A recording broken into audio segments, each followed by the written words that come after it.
Dados niki kula namung maos niki jenengan kitab niki hadiah nggih jenengan beto mawon. Mungkin seumur-umur maca nggih niki wonten ajaran nggih terus. Nggih ora kok terus sampai mati nggih mboten nggih mesti mati nggih kapan-kapan nggih mati nggih biasa. Tapi kula niku wingi-wingi jen kepikiran nggih kula kepikiran supados saya ngaji itu kan mulai 2004. Cuma sing ngaji teng mriki terbuka mulai 2005 pinten. Jelas niki tajdidun niat bahwa pertemanan kula jenengan niku kabeh napa fillah. Insyaallah nak pertemanan niki fillah njeng ben jenengan diberi satu mimbar yang semuanya serba nur. Itu niku tiang-tiang sing kekancan krana napa Allah. Mun ajenengan ngandel kula, kekancan krana Allah iku mboten kudu sedekah teng kula, hormat kula mboten. Misale sing seneng sedekah nggih angsal, sing mboten seneng nggih angsal nak pertimbangane Islam. Misale timbang dhuwit tak kena Gus Pak wis sugih tak kena bojoku wae sing melarat itu nggih Islami, paham nggih? Paham nggih? Niku nggih napa? Islami. Sementing aja krana medhit, dhuwit tak kena Gus Pak iman, tak kena bojo iman, tak kena anak iman, tak kena mbah iman, itu bodoh nanti pun keliru banget. Ini penting kalau aturaken kalau akhir-akhir ini sering nopo guys, sering ngipi, sering pancen susah. Kalau nganti saat ini susah kalau teng dunya ku sitok nggih. Maksiat itu menciptakan ekonomi. Jadi kalau niku seneng ibadah teng dunya namung haji. Mboten seneng haji, seneng sistem ibadah haji. Niki logikanya gini nggih. Misalnya ada doli sebelum ditutup. Kalau ada komplek prostitusi itu artinya kan transaksi seksnya juga bayar. Nanti di seputar situ ono bakul mie. Mungkin taksi malam-malam yang antarkan hidung belang. Nanti mungkin seputar situ juga laris. Macam-macam. Makanya itu yang diwawancarai di Keramat Tungkak dulu di Jakarta itu lucu. Ada bakul mie itu orangnya soleh. Dia ya tidak pernah zina, ya tidak pernah apa-apa, tapi dia bakul mie seputar situ. Ketika ditutup ditanya, kamu susah ya? Susah sekarang sepi. Itu kan lucu.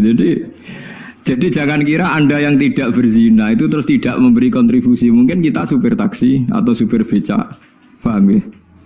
Mungkin kita punya warung seputar situ yang larisi ya orang-orang yang mau ke situ. Jadi sing iso nandingi niku namung haji. Haji itu satu-satunya ibadah sing iso nandingi gemerlap ibadah maksiat. Orang datang ke Las Vegas itu hanya berapa? Yang datang ke Hollywood hanya berapa? Tapi kalau yang datang di haji itu melibatkan sing ada hotel, ada catering, uangnya triliunan. Yang dikorupsi di Indonesia saja nopo triliun. Artinya satu ibadah yang ibadah tapi nyiptakno nopo ekonomi. Selama ini ekonomi itu masih kalah dengan maksiat. Ayo penjualan tasbih mbek kondom kathah pundi. Yang bisa nandingi itu hanya nopo? Haji. Bahkan saya diceritani teman-teman itu yang hidup, yang sekolah di Italia itu. Vatikan itu paling susah itu mikir haji karena kota suci Roma itu tidak serame nopo Ka'bah. Sama padahal agama Kristen itu lebih banyak. Artinya orang Kristen lebih banyak, lebih mapan. Tapi kok tetap rame Ka'bah ya, soalnya Ka'bah kok rame Ka'bah. Itu tidak hanya musim haji. Misa yang suci di Vatikan saja masih rame umroh. Enggak usah ditandingi haji, baru dengan umroh aja tidak bisa.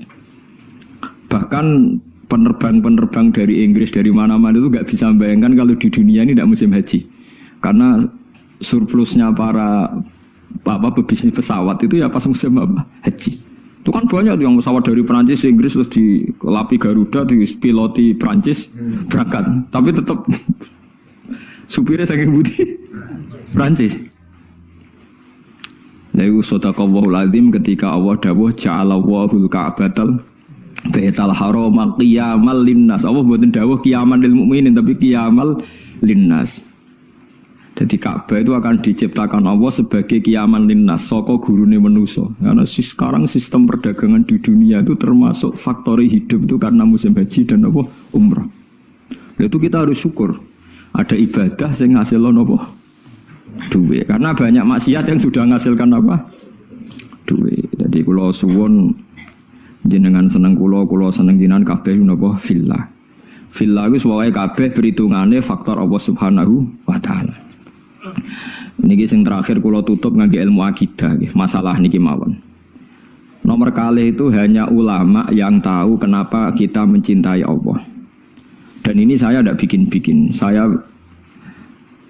berkali-kali belajar kitab hadis Bukhari, Muslim, mulai hadis sahih sampai sing dhaif, sampai setengah maudhu, sampai hadis enggak jelas. Mbok maudhu mbok napa? Sahih.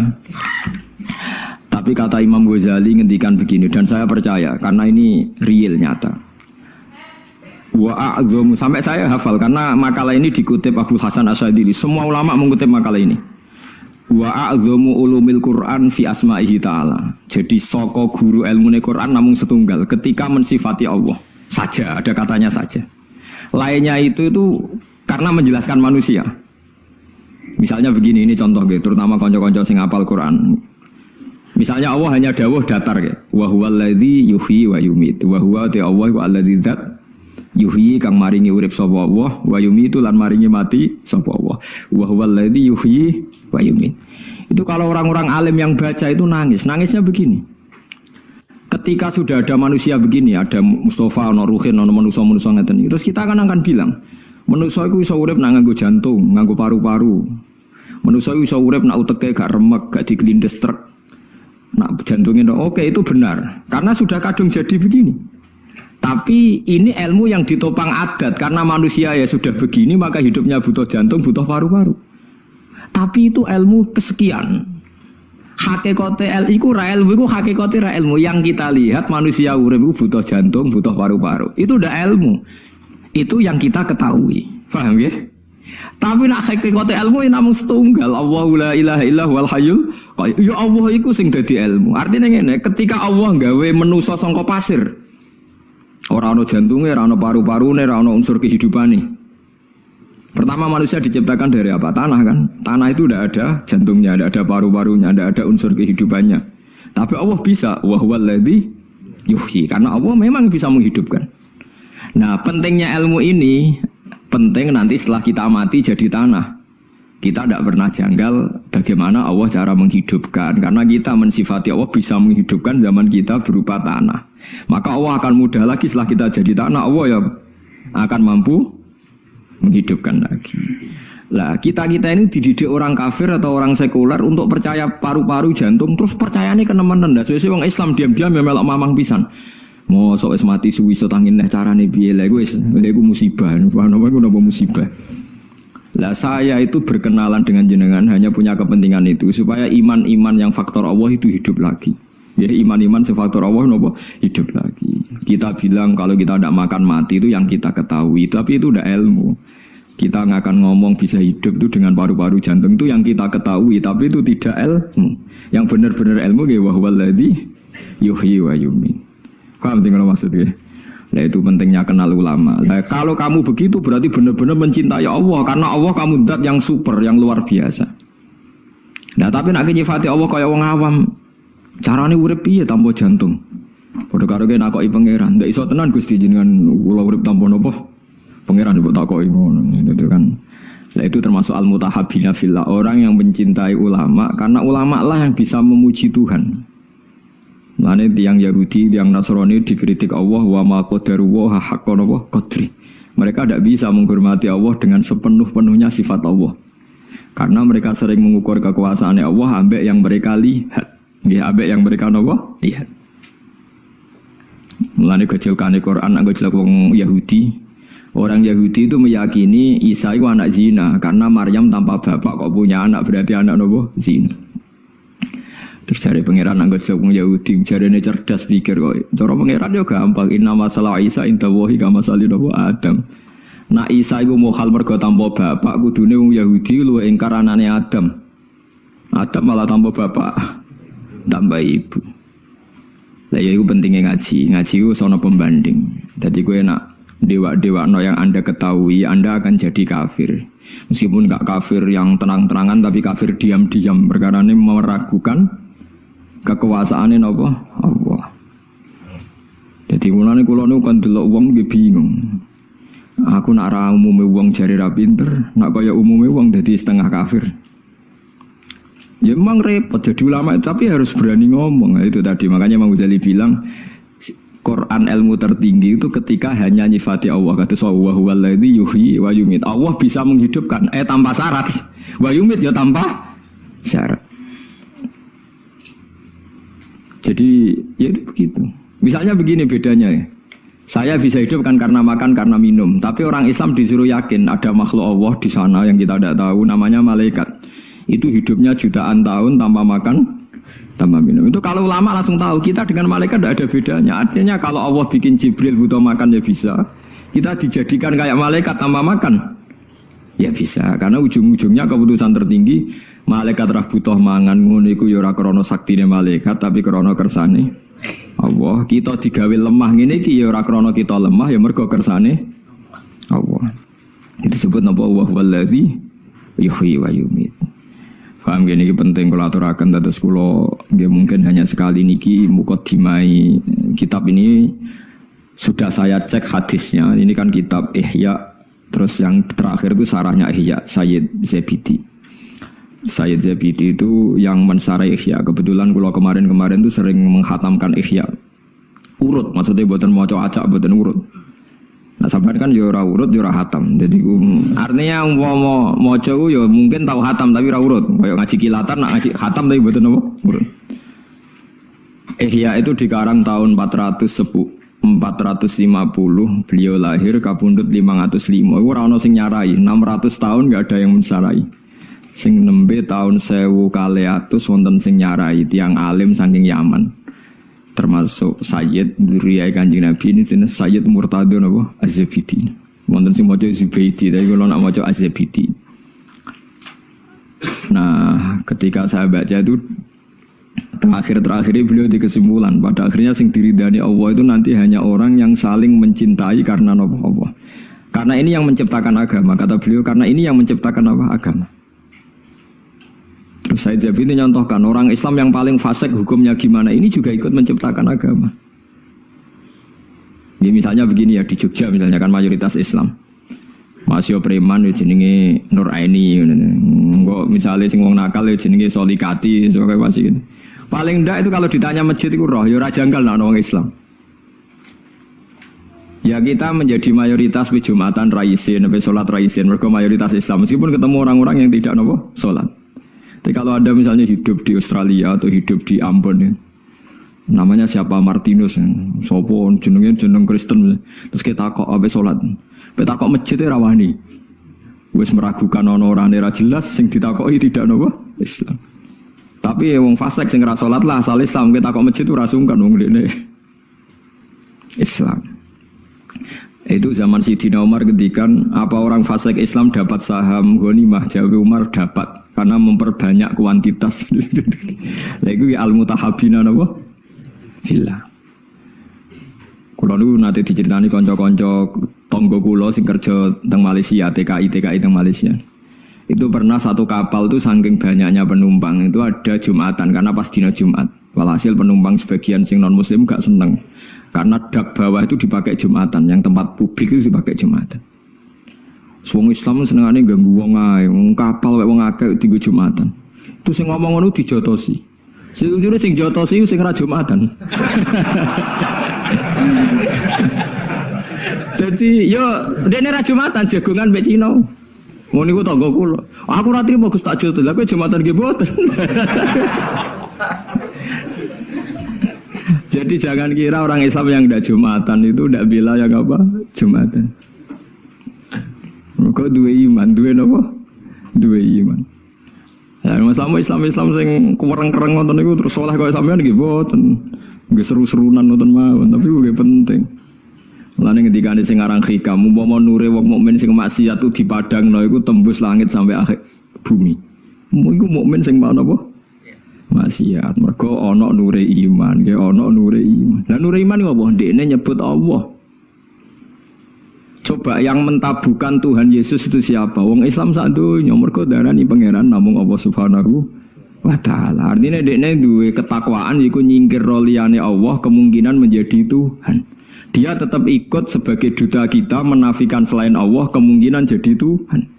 Soal dekne zina, maksiat, maling ya iku maksiat ngono ae, tapi tetap dekne membunuh orang mlakune teori non apa Islam.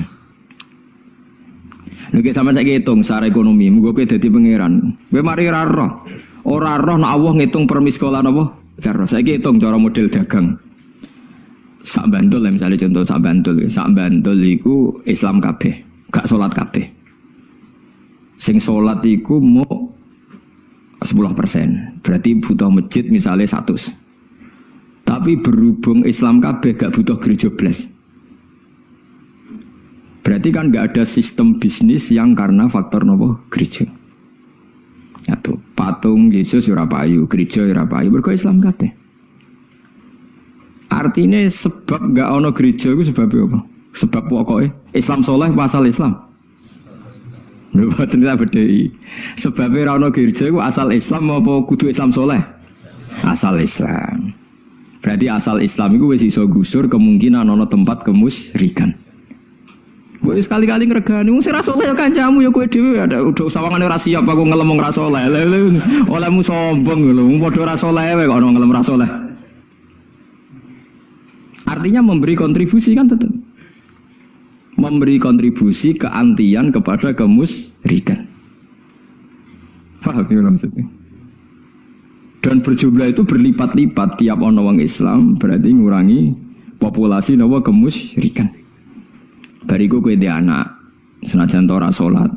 Pokoke pangeran Allah, pangeran liyane Allah gak masuk akal. Akhire anak yo muni Allah ya ora paham. Pokoke pangerane Allah.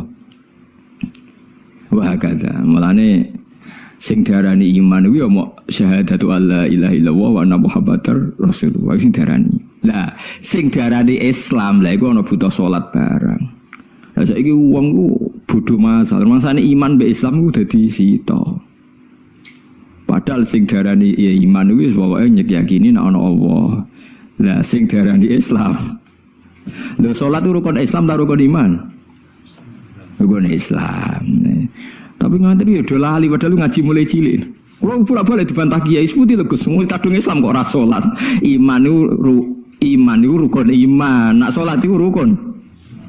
Jangan nerangno kowe. Paham ya atas iman niku disebut ping pindho to nggih. Rukun iman pertama napa? Antuk minabillah. Rukun Islam pertama syahadat. Berarti kan iman nak Allah kan dua kali kan. Iman yo rukune iman yo nomor 1 Allah, rukune Islam siji. Tapi mungkin nak nomor 2 salat iku rukune Islam tok apa rukune iman? Rukune Islam. Nak rukune iman ana salat ora? Mboten. Berarti wong ora salat iku ijek iman ta wis ora iman? Ijek iman. Nah, sing aran hikam kuwatire. Kalau Anda benci sama orang-orang Islam sing nakal, orang Islam yang nakal ini punya kontribusi mentabukan kemusyrikan. Mungkin itu misalnya dulu kasus di Iran, dulu orang itu nyembah api, Wasani itu nyembah api. Gara-gara mereka dua iman itu udah mencoba mateni api. Ya orang pati sholat tapi wis iman. Api kok pangeran dipateni ya kena. Sesuai sak Iran itu Islam kabeh, iman kabeh. Di Irak juga gitu, dulu percaya Harut Marut, Babylon kota tenung. Gara-gara wong do iman hilang kabeh. Begitu juga teng Jawa, baru kaya rata-rata wong Islam senajan ora salat, iman senajan ora salat, ya tetep ibadah-ibadah non muslim kan sithik kan. Iku baru kaya wong saleh apa baru kaya asal Islam? Baru kaya asal Islam. Soal mereka ndak salat, soal mereka ndak bener ya kita bina, tapi aja mbok anggap terus mereka kafir. Piye wae mereka itu menyumbang penghapusan simbol-simbol kekafiran. Mulane gitu dadi aliran-aliran sing gampang ngafirno wong. Mereka ku anti liyane Allah kok mbok napa? Mbok kafirno. Lah ngeten iki jenenge ya al-mutahabbina napa fillah. Jadi sadar kontribusine tiyang Islam fasik tenggene jumlah kuantitas tiang napa? Tiang napa? Islam. Paham gitu terus Allah nu ngitung nu per miskola napa dzarrah nggih, per napa miskola napa dzarrah. Lagi kuatir kula ngoten niku nggih. Bisnis prostitusi ngelahirno bisnis. Bisnis tinju kados teng Hollywood teng Las Vegas itu ngasilno bisnis. Bisnis penjualan CD porno yang ngasilno bisnis. Ini kalau bisnis ini terlalu kuat, lama-lama dunia ini bergantung sistem maksiat. Nak sistem maksiatnya tutup, bisnisnya tutup. Seperti tempat-tempat maksiat dulu di Doli, di Keramat Tunggak ditutup. Yang protes tidak hanya lonte-lontenya, tapi pedagang mie protes, taksi seputar juga protes, tukang ojek protes. Padahal mereka orang-orang soleh. Artinya tidak terlibat begitu. Tapi sudah menjadi sistem apa? Bisnis, sistem ekonomi. Lah kula suwun jenengan dalam kesalian nak iso juga jadi sistem nopo ekonomi supaya lebih kuat. Ini kados Ka'bah niku. Ja'alallahul Ka'batal Baital Haram qiyamal linnas. Jadi sekarang pesawat-pesawat di dunia nak musim haji seneng mergo di order di beberapa negara Islam. Itu kalau ndak bisa bangkrut itu. Lah mesti payune. Uji antri bisa. Di kula suwun lewat ngaji niki jenengan tambah seneng teng Allah nggih, seneng teng ibadahe napa? Apa? Nggih liwat ngaten niki. Lha iku nak sampean seneng kula seneng jenengan faktor pangeran fillah niku jengben diangkat pangeran terus diumumno ainal mutahabuna napa bijalali. Dadi niki hadis sahih teng Bukhari wonten teng Muslim wonten al yauma udzilluhum yauma la dzilla illa dzilli. Terus mulane sampean ora usah seneng macam-macam pun. Pokoke nek seneng bojo nggih piye wae iki sing nolak zina. Masih ngamukan wis. Barokah bojo iki kowe ora selingkuh. Ojo kok gara-gara bojo kereng malah selingkuh lek malah kuwale-wale kowe. Malah kuwale-wale. Jadi dawuh Imam Ghazali misalnya kayak seneng bojo mbok anggap penolak zina iku ya berarti kayak seneng villa, seneng duwe anak mergo soban niku calon penerus sujud berarti seneng napa villa. Terus seneng wong Islam sing ora tau salat, ora tau zakat, mergo piye wae anti kemusyrikan, anti nyembah liyane Allah, iku ya seneng villa. Ya semuanya ya ada kadarnya, tapi piye wae asal mukmin berarti dia anti Tuhan selain Allah. Pun kita terus niki kitab jenengan simpen bahwa niki napa memperbarui ukhuwah ya, memperbarui ukhuwah bahwa hubungan kula jenengan niku villa. Mulane kula mboten ate kecewa mbek jenengan, mbok kurang sopan, mbok kurang apa mboten roh. Mboten roh. Ora sopan piye ora roh. Sopan piye mboten roh. Iki kula niati kula ngaji teng mriki seneng napa villa.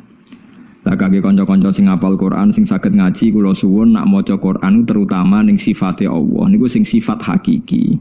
Liyane niku disebut Quran karena menjadi hukum publik. Ya kados tadi misalnya sampean jagongan mbek tiyang ditakoki.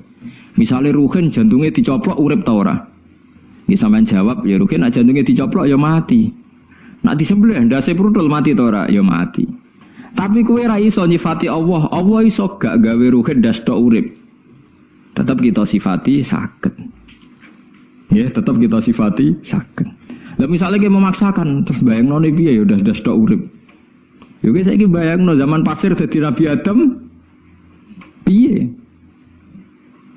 Lah iku melane kadang Allah iku ora nyebut objek tapi mau nyebut wa huwallazi yuhyi wa yumit. Allah sing nguripno lan sing matekno gak nyebut objek. Mergo nek nyebut objek, wong ra iso bayangno ndas keputul urip, wong tanpa jantung urip.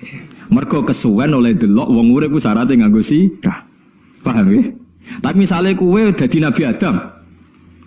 Misale kowe bayangno dadi Nabi Adam barang rapopo kowe bayangno dadi Nabi Adam.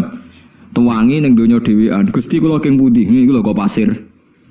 Menawa Nabi Adam malah janggal. Ana wong kok ora percaya. Menawa nak ketemu pasir kok ora dadi aku ya. Mergo dhekne ngerti ku jenise, napa? Mergo ngerti ku apa? Cara kowe dadi Nabi Adam dhewean. Angger dikandani pangeran niku kula urip king pundi Gusti? Iki lho kok pasir. Menawa tiap roh pasir kok gak dadi aku, malah dinteni dadine kan. Karena dia pengetahuannya tunggal. Materinya kok apa? Materinya kok apa? Pasir. Nah, makanya ilmu yang kita ketahui sekarang itu jangan menipu. Mulane kula nu sering debat mbek kiai ditanggliti ngaten. Gus, mosok wong ning puanase neraka jek iso urip. Lah piye napa nek neraka urip ra iso? Ketoke kok angel, Gus. Lah gak nyoal neraka kok koyo PKI ya meneh. Masa kita alal pelawno banyu ayo ora iso urip. Ada sing soal neraka mesti kecampur PKI. Kita ini kan menjadi aneh, seakan-akan menggugat ngosok ning neraka panas sing ngono wong iso urip. Kenapa objeknya neraka ora ngenyek Islam, ngenyek agama? Padahal kita juga gak bisa membayangkan urip dicelupno banyu, dilelep-lelepno kowe iso urip ta? Ndak bisa kan? Lha ya nek padha-padha ora iso iku kudune contone aja neraka, iku contoh agama, contone banyu ditimbun ning tanah.